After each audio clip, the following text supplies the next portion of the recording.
Hi, my name is Amanda Shumo, and I'm one of the co-founders of Vision's Adolescent Treatment Centers. I'm John Lieberman. I'm the Director of Operations for Vision's Adolescent Treatment Centers. Today what we're going to be doing is showing you kind of some different objects and items, utensils and substances that kids might use at home that many families would not suspect are used for getting high or using drugs and things that might be very harmful for them. So we're going to go ahead and start off with something that a lot of kids are doing these days. They're going to hookah bars. And when they go, parents think, oh, well, my kids are smoking tobacco. It's not as bad as other drugs. But in reality, right next door is a place that sells something called K2 that they can put right in the hookah, and that's when they smoke it. So obviously, if you're at home, you're going to see this and be like, why would my kid have this? But if they're going out on a Friday night, you might think, it's cute, whatever. It's not cute, it's not fun, this is how they're getting high. One of the things that kids do is they like to say, I'm using tobacco. So they call something like this a water pipe. When in reality, what this is, it's not a vase. If you find one of these in your house, it's not a vase. What this is a very expensive water pipe or a bong used for smoking marijuana or heroin or some type of amphetamine, something like speed. And what kids do is find different ways, and as you can see, many of these are very glitzy. They look kind of nice, they're pretty, and sometimes I've actually had parents tell me, oh, I thought my son was learning how to grow new flowers. He said he had these vases, and they were from school. And I think that parents should be very aware if they smell odd smells coming from their child's room, if incense becomes a big part of their life. Those are the types of things that would be a dead giveaway that their child might be smoking something. And not always marijuana. We've seen an increase in heroin use with these types of pipes. A lot of parents think that marijuana use is not bad. It's pot. We all smoked pot when we were younger. It's a phase. It's not a phase. You know, the pot that people are smoking nowadays is about 10 to 15 times, possibly more, the potency of which it was when you were probably smoking weed. So again, the head changes that occur, are well above and beyond what you experience as a teenager. What used to cost, $500 for a scale that could really weigh out marijuana or cocaine, you can now get, and it looks like this. You might think that this is your daughter's birth control pills, so you don't want to look in it because that would be too private as a father. But really what this is designed to be is a gram scale, so somebody can weigh out their marijuana or some other drug, heroin or cocaine or something like that.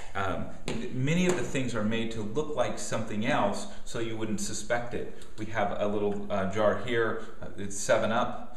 But really what it is inside, you could hide some, there's a little compartment inside. It's just like a little vial inside where somebody could hide that, and you wouldn't suspect that if you were a teacher, if you're a counselor, or if you're a parent at home.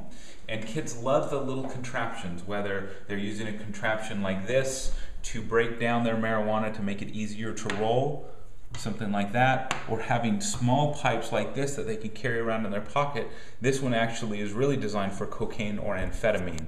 That's what this glass pipe was designed for, and it can just look like something silly that a parent may not realize is there.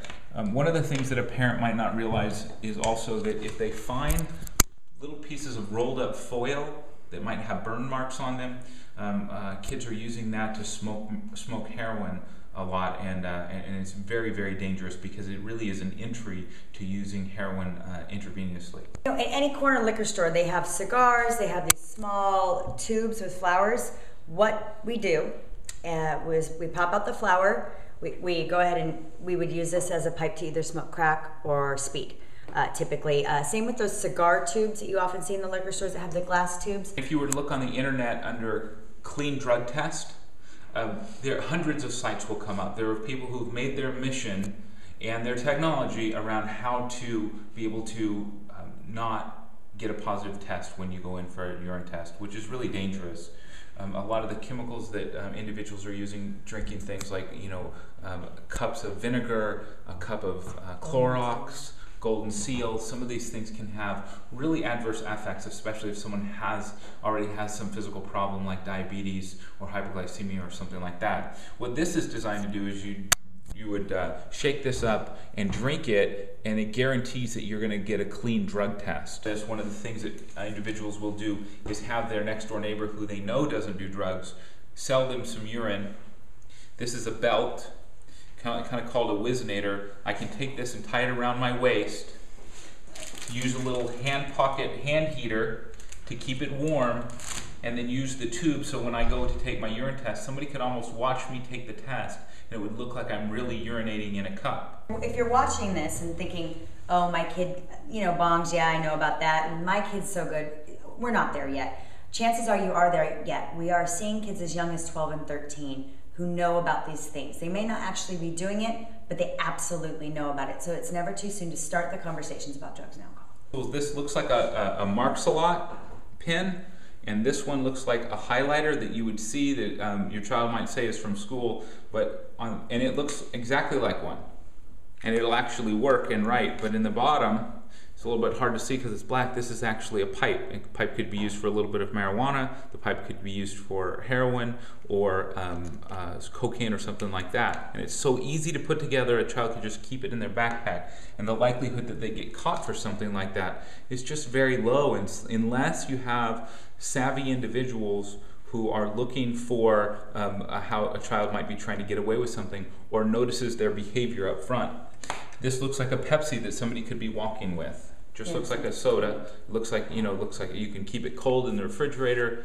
You open it up, and inside there's a compartment where you could hide something. And it's actually a fairly large compartment. And for our young ladies, everybody carries makeup these days.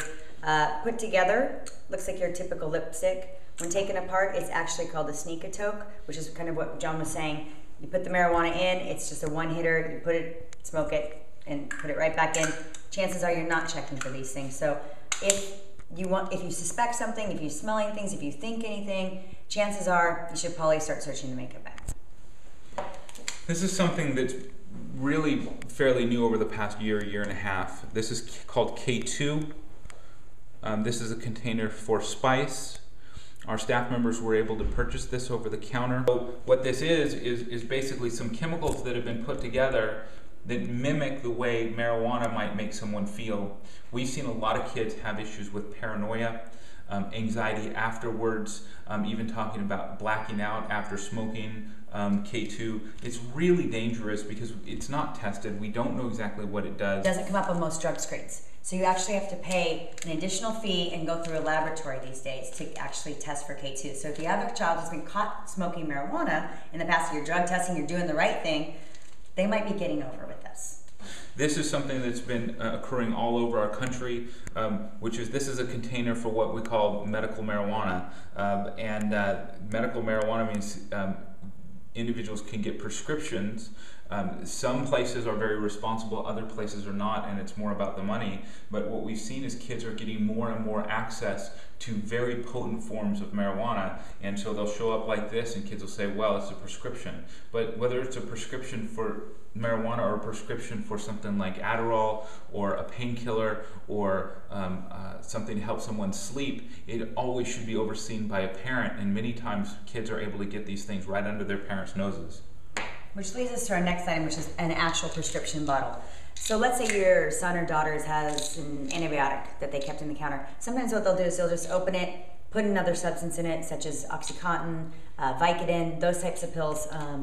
And you're looking in the cabinet, you don't see anything. Chances are, you pop it open, go ahead and throw away any prescriptions that they're not using. In addition, lock up your own, because that's where our kids are getting high. They can sell your Adderall, they can sell their Adderall for $20 a piece, Oxycontin for up to $30. So this is a moneymaker, and it's very easy for these kids to get and use.